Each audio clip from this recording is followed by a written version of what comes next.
কোন সব পদক্ষেপ নেওয়া হচ্ছে যে নির্বাচনকে কেন্দ্র করে? দেখুন আমাদের অ্যাজ এ এসপি মালদা আমি বলতে চাইছি আমাদের ইলেকশন কমিশন ক্লিয়ার গাইডলাইন্স আছে কি কোনো রকম আমরা ভায়োলেন্স চাইছি না আর হতে দেব না।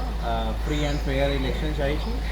তার জন্য আমরা আমাদের যে ট্রাবল মঙ্গার আছে, আমাদের এখানে কত হিস্ট্রি সিটার আছে, কত রাউডি এলিমেন্ট আছে, ওটা সব আমরা আইডেন্টিফাই করছি, অলরেডি করে রেখেছি। ওনাদের বিরুদ্ধে আমরা আইনভাবে ব্যবস্থা নিচ্ছি, প্রসিকিউশন করছি, দরকার হলে আমরা কেস করে অ্যারেস্ট করব।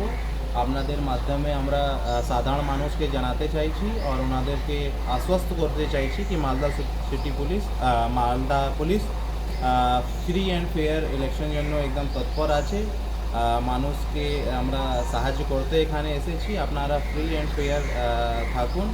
আর যে দুষ্কৃতি আছে, যে সমাজ বিরোধী তত্ত্ব আছে, ওনাদেরকে আমি কিন্তু ওয়ার্নিং দিতে চাইছি যে আপনারা কোনো রকম সমাজ বিরোধী কার্যকলাপে সংলগ্ন হবেন না। আপনারা আইন মেনেই কাজ করুন।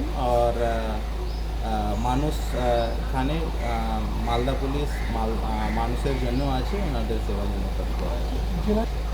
দেখুন কিছু বিগত 24 ফরওয়ারিকে যে আমাদের এখানে ঝাড়খণ্ড আর বিহার বর্ডার আছে, ওনাদের সিনিয়র লেভেলে আমাদের এডিজি লেভেলে মিটিং হয়েছিল, যেখানে এসপি भी উপস্থিত, আগেকার এসপি স্যার উপস্থিত ছিলেন।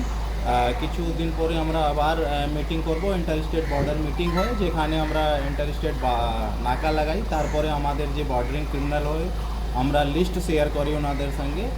আর এইদিকে আমরাও নাকা লাগাই, ওদিকে বিহার আর ঝাড়খণ্ড भी নাকা লাগায়। নাকাতে টহলদারি ও নজরদারি চলছে, যাতে কোনো রকম অবৈধ হাতিয়ার বা ইলিগাল কোনো রকম মুভমেন্ট না হয়।